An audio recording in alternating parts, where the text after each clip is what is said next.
Hello and welcome back to the channel. Today's video is for those of you with the amazing MiRiDER One or the MiRiDER GB3 folding e-bikes. This is the first in the series of videos I've made to show how I've modified my MiRiDER One. If you want to see more videos showing other modifications or enhancements or the bike out on the road, then please subscribe to my channel and don't forget to click on the notification bell, as that way you'll be notified as soon as I upload new content. So not long after buying the bike, I was in town, I got a puncture on the rear tyre, and I quickly realised that roadside puncture repairs on this standard bike, especially the rear tyre, aren't easy. Unlike my other road bikes, there are some things that stop you from being able to turn the MiRiDER upside down without risking damage to the bike itself or components. One problem is the LCD unit and bell sit above everything else on the handlebars. You can rotate the handlebars and this gives a small clearance between the LCD and the floor. However, this still does pose a risk to damage to the LCD unit. Another problem is that after rotating the LCD unit and the bell, this fastener here that sits central to the handlebars is higher than each end of the bar. It creates this pivot that makes the bike unstable, and even on a perfectly flat and even surface, the handlebars turn in and eventually the bike falls over. Surface contact will also damage this fastener here. So a simple solution to help with this is to replace the original ergonomic hand grips with ergonomic ones that have integrated bar ends. These cost me only £12.59 for the pair, and they come complete with a couple of Allen keys. I'll put a link to where you can buy these in the description below. As you see, the fitting only takes a few minutes and is really simple to do. Firstly, I undo the handlebar fastener and rotate the handlebars so the cap screws on the grip are accessible.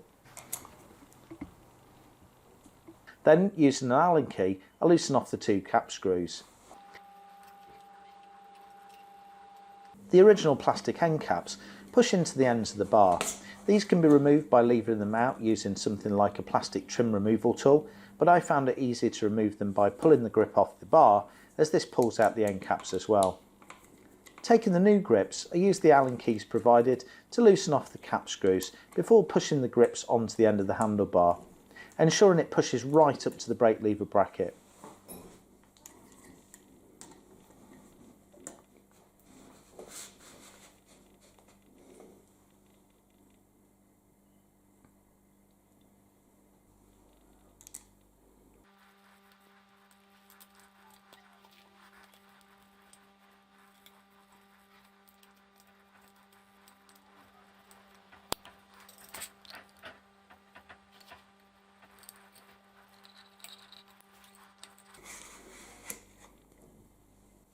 I then rotate the handlebars back to their original position and sit on the bike.